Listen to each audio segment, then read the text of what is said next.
Ce matin, on vous présente un congrès qui va avoir lieu très bientôt. Et là, je ne le nommerai pas tout de suite parce que le nom est très long et très complexe. Mais j'ai quand même Myriam Gilbert de la Société historique du Saguenay et l'historien du 175e, donc Éric Tremblay, pour nous en parler. Bienvenue à l'émission. Bonjour. Merci, bonjour. Le congrès, si on l'identifie, si on donne le nom, ça ressemble à quoi? C'est le 48e congrès de la Fédération Histoire Québec, qui regroupe toutes les sociétés d'histoire du Québec et certaines sociétés de généalogie aussi, et la Fédération québécoise des sociétés de généalogie. OK, c'est un congrès qui est monté conjointement. C'est ça, exactement. Toi, tu représentes la Société historique du Saguenay. Rapidement, c'est quoi cette société-là? Bien, la Société historique du Saguenay a été fondée en 1934. C'est la plus ancienne société historique de la région. Donc, on acquiert des fonds privés. Essentiellement. On a une superbe collection de photos également. Ouais. Donc, en gros, c'est ça notre mandat, c'est de faire connaître l'histoire, la diffuser, puis acquérir des fonds. Les archives. C'est ça. C'est ça, des fonds d'archives. Nous, on est en partenariat avec Bibliothèque et Archives nationales du Québec. On est dans les mêmes locaux, en fin de compte. Les autres, c'est plus au niveau des archives publiques. Est-ce que ces archives-là peuvent être accessibles? Absolument. Est-ce qu'on peut les consulter? Oui. La raison d'être des archives, c'est d'être accessible le plus possible. Donc, c'est ça, les gens peuvent venir, ils sont traités. C'est sûr qu'on essaie d'en traiter le plus possible, mais aussitôt qu'ils sont traités, ils sont accessibles à la recherche aux chercheurs. Donc, sur différents sujets, on a des instruments de recherche, donc les gens peuvent venir se présenter. C'est gratuit pour la recherche, il n'y a pas de problème. Les gens se présentent puis viennent faire la recherche sur le sujet de leur choix. Et à chaque année, vous organisez un congrès comme ça? Bien, nous, c'est sûr, c'est la Fédération des sociétés, dans le fond, des sociétés d'histoire, la Fédération Histoire Québec, qui, à chaque année, a son congrès. Comme l'année dernière, c'était à Sherbrooke. Bon, l'année avant, c'était à Montréal. Donc, ils essayent de changer de région. C'est ça, c'est à la grandeur du Québec. Et puis, pour 2013, bien, c'est la Société historique, dans le fond, qui avait été mandatée pour faire le congrès à Chicoutimi. Et dans le cadre des fêtes du 175e.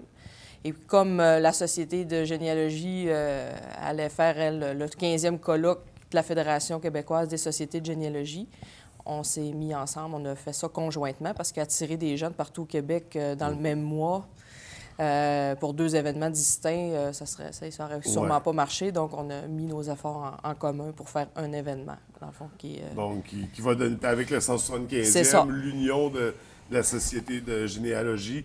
Oui. Ça rend l'événement plus majeur, plus gros. Absolument. On est cinq intervenants qui sont. Fait que ça fait un congrès qui est beaucoup plus gros qu'habituellement, au niveau, en tout cas, de la Fédération Histoire Québec.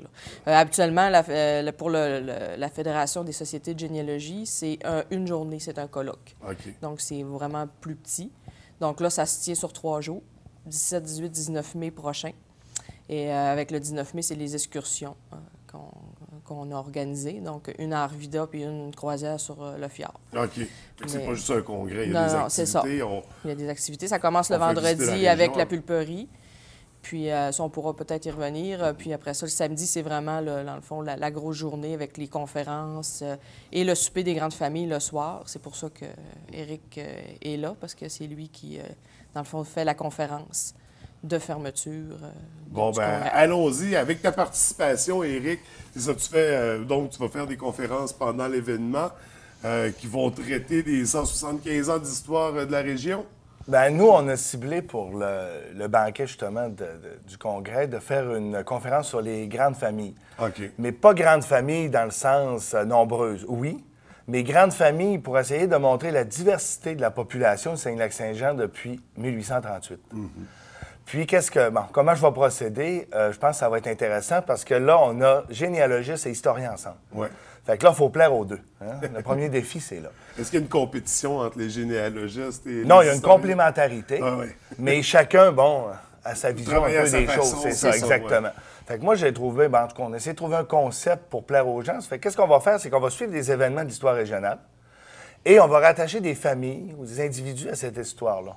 Bon, je sais pas, moi, disons que tu prends la Société des 21, le début de la région en 1838. Fait que là, on a des gens qu'on connaît, Alexis Tremblay-Picoté, Alexis Simard qui est sur le monument ici, des 21, Thomas Simard. Fait qu'on va parler un petit peu de ce contexte-là, mais on va mettre des gens. On va raconter aussi que, Alexis Simard, il y a des descendants, il y en a des centaines ici. Mais si tu prends son frère, Thomas Simard, lui, il n'y en a pas de descendants dans la région. Lui, ce qu'il a fait, c'est qu'il est parti Charlevoix, il est venu au Saguenay, puis après ça, il s'est allé vers la Côte-Nord. C'est lui qui va fonder Bon Désir en 1844. OK, il y a des descendants en Côte-Nord. Il y a des descendants à Charlevoix parce qu'il est retourné à sa retraite à Charlevoix. À l'Extremblay-Picoté, c'est la même chose. Tandis que, je sais pas, moi, si tu prends Ignace Meuret, qui est un des 21, la plupart des Meurets qui sont dans la région descendent de cet ancêtre-là qui est décédé à Chicoutimi en 1855. Fait que ça, on va mettre en contexte des gens et des événements. Je peux te donner un autre exemple. On expédiait la pulpe à partir de Saint-Fulgence au début du 20e siècle. Fait que là, il y avait des bateaux étrangers qui venaient et les conditions de ces bateaux-là étaient misérables. Fait que qu'est-ce que les marins voulaient faire? Déserter. Ouais. Fait que c'est comme ça qu'on a les Elefson, les Rasmussen. Hein, ces gens-là ont déserté. Les noms anglophones, les noms... Ben, c'est pas anglophone. Ben, eux, c'est des... nordique. C'est ça, c'est l'Europe du Nord, exactement. Avec les Sons. Fait que ces gens-là ont déserté les bateaux et ces familles-là, hein, des Elefson, des Rasmussen, il y en a énormément dans la région. C'est la même chose, tu prends, je sais pas, au 19e siècle avec la conquête du lac Saint-Jean pour le niveau agricole. Fait que là, on essayait d'avoir des Français, des Belges qui s'emmenaient au lac Saint-Jean pour coloniser, justement. Puis, je sais pas, disons que tu prends Alexis Labaume, est-ce que ça dit quelque chose? Oui, puis non. Le nom de famille, oui, là? OK. Le nom de famille, oui. Mais tu prends un exemple. L'arrière-grand-père de Régis Labaume est parti de la région parisienne en 1900. Il est venu s'installer au lac Saint-Jean. Fait que c'est le premier Labaume qui a traversé, finalement. C'est ça. C'est pour ça que Régis Labaume est né à Roberval. Parce que son arrière-grand-père... On va faire des liens comme ça entre les familles puis entre les événements de l'histoire de la région. Et j'aime quand tu parlais des Elefson et compagnie qui sont arrivés comme déserteurs. Je sais que les 21, au départ, ne devaient pas s'installer, puis l'ont fait un peu illégalement. Donc, ça laisse apporter à croire que le Saguenay est un endroit dont on tombe amoureux, puis on se sauve. On se sauve du reste de... Bien, si on met... De toute façon, je fais une des conférences du Congrès, c'est justement sur la Société des 21, puis l'arrivée des pionniers. Fait que si on se met dans le contexte de l'époque, tu sais, qu'est-ce qu'ils venaient faire? Les 21, ils venaient faire de la coupe du bois. Ouais. Ils avaient repris le contrat de coupe de la Compagnie de la Baie du Son. Il y avait un bail d'exclusivité pour les postes du roi. On ne pouvait pas coloniser avant 1842. Fait que c'est le moyen qu'on a trouvé. Mais tu sais, les 21, il y a des actionnaires et il y a des co-actionnaires aussi. Puis souvent, c'est les co-actionnaires qui sont venus autant que... Tu sais, on dit que la Société des 21 est venue s'installer, mais il y a d'autres gens aussi qui sont greffés à ça. Il n'était pas 21. Il était 21 actionnaires. Chacun avait une part de 21, mais ceux qui n'avaient pas le moyen d'avoir cette part-là pouvaient s'adjoindre 2 ou 3 co-actionnaires. Fait que là, ça fait presque une cinquantaine de personnes qui ont une possibilité. Il y en a qui ne sont pas venus. Il y a un monsieur qui a 80 ans. Oui, c'est ça. Il y en avait qui étaient très vieux. Là, Mais ce qu'on voulait, c'est procurer... Mais on les visait, ces terres-là. Tu dis, les gens sont tombés amoureux. Mais c'est pas Thomas Simard, c'est pas Michel Simard qui va fonder Saint-Fulgence. C'est tous des gens qui connaissent déjà le territoire. Ils ont travaillé soit pour la Compagnie du Nord-Ouest ou soit pour la Compagnie de la Baie du Son. Fait que la colonisation était prévue pour un moment donné. Elle était même désirée depuis longtemps. La première pétition qu'on fait pour venir coloniser la région du Saguenay, c'était en 1829, les gens de Charlevoix. Ça fait longtemps qu'on veut. Mais c'est le gouvernement qui a les mains liées avec le bail d'exclusivité de la Compagnie de la Baie du Son. Et il y a la clause de colonisation, c'est défendu de coloniser dans les postes de roi. Bien, heureusement que c'est arrivé, parce qu'on est... On ne serait pas là aujourd'hui à se parler. Même si on est en 198e du palmarès. 188e. 188. On se baissera pas plus. Donc, ça va tourner autour de... C'est ça, les familles Saguenay... Ben, les familles... Leur lien avec l'histoire. Ça va toucher tout le monde, comme genre type de conférence. Oui, on va parler aussi des Acadiens qui sont venus, des familles aussi anglophones qui sont venues quand l'Alcan va arriver dans les années 20 dans la région, avec la construction de barrages, le développement hydroélectrique. Fait que ça amène des gens qui vont rester, qui vont s'implanter ici, qui vont avoir des descendants ici. Là, on a vraiment des origines de partout dans le monde. On a parlé des Scandinaves. Il y a des Écossais aussi. Il y a des Écossais au début. Il y a des Libanais. C'est pour ça qu'on dit qu'on est homogène. C'est pas vrai. Je veux dire, c'est pas une Quand population. on dit qu'on est... Je veux dire, oui, il y a une source canadienne-française importante, mais c'est quand même des origines diverses là, dans la région. Puis dans le temps, ça suit les événements. Les gens cherchent l'ouvrage. Je veux dire, on n'a rien inventé aujourd'hui. On parle du plan Nord, on parle du développement. Bien, les gens, anciennement, qu'ils voulaient? Ils voulaient chercher de l'ouvrage.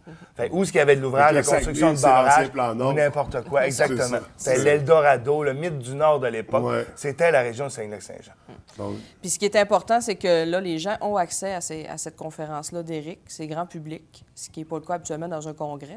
C'est les congressistes qui sont là pour le souper, pour le banquet de fermeture. Mais là, c'est vraiment un souper qui est ouvert à tout le monde. Donc, c'est au coût de 75 du billet, mais ça inclut justement la conférence d'Éric, qui va être super intéressante.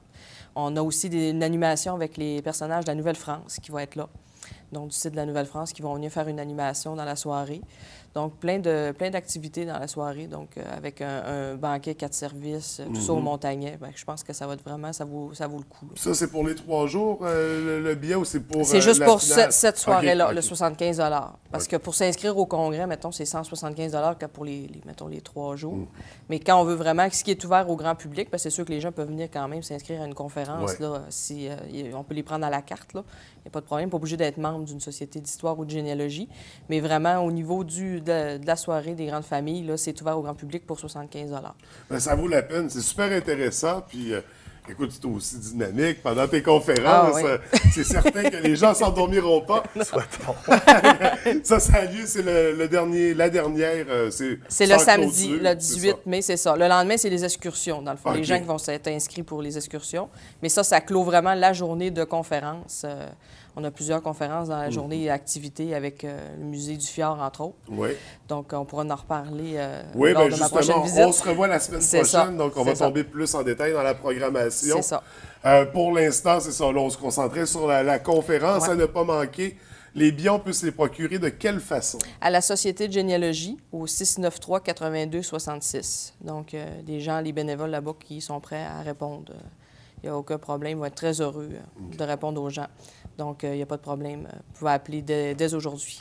Et pour ceux qui sont impatients et qui veulent plus d'informations maintenant puis qui ne veulent pas attendre notre prochaine entrevue, vous avez un site Internet? Oui, absolument. C'est sur le site de la Société historique. On a la programmation, le site de la Société de généalogie également. Donc, vous tapez, puis vous allez trouver l'information. Génial. On invite les gens à le consulter d'ici là. Et nous, on se revoit, c'est ça, la semaine prochaine. Oui. Est-ce que tu vas être des nôtres aussi ou c'était ce matin? OK, c'est bon. Je me fais désirer. Oui. Bien, merci beaucoup de votre passage. C'est très intéressant. On invite les gens à participer, à se procurer des billets et à aller prendre des informations. C'est nos familles, c'est nos histoires, nos ancêtres. Ça vaut la peine. Merci, puis bonne journée. Merci beaucoup.